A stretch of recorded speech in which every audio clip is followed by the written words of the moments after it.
best writing exudes emotional power. It is vital to get into the right mood for the piece you're writing. But sometimes you're just not feeling it. It is hard to turn up time after time in perfect state. So what do you do about it? Let me offer you 2 ideas. The first is to go with what you're feeling. If you're in a particular mood, then write the section that corresponds. This is much easier to do in a large project like a novel, because you will always have the ups and downs, you'll have the options to match your mood on the day.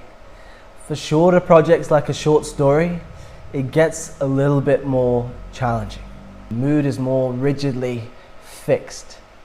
For this, you have to turn to my second idea, which is to change how you feel. How do you go about doing this? Well, we can take an analogy from our cousins in the acting profession. They will have a pre-show ritual. Maybe they'll start with going out on the empty stage in the empty theatre. Your equivalent might be creating the perfect place for your writing, where you feel that you can zone in to that world. You can drop your real life emotions off at the door and pick them up again when you leave the room. The second thing they would do is spend some time to visualize their character. For actors, this might be easier because they can move around, walk and talk like the character more easily. They will have a costume to physically dress into. For writers, we have to use our imagination. For me, what helps is performing a normal day's routine as that character in your mind. So say you're writing in the morning. What were all the little things you had to do to get to that writing desk? Imagine your character doing all those things. What is going through their mind? What is their mood like? What is their body language? When they sit down at their desk like you are right now, what do they want to achieve? Quick pause here to tell you about my storytelling coaching. Whether you have an online channel or your own business, storytelling is key to connecting with your audience. In the coaching, we will go through the timeless principles of commanding attention and inspiring your audience to take action. We will run through how to communicate in a way that is authentic and natural for you, as well as really understanding what will move your audience. To find out more, drop me a line at this email address and I will respond to you shortly. Now back to the video. The third thing you can do is a physical warm-up. You want to do this somewhere private, but literally get up, jump around, shake your body, breathe deeply, move around, make random motions. Actors are known for their strange pre-theatre rituals. They might make strange noises, or I can drop a link in the video to a tenor's warm-up where he's making the most outrageous sounds across the whole range of the piano, just to loosen up, to let go of some of the nerves and to get into the groove. The idea is to create a blank slate where you can then paint with the mood of your writing piece.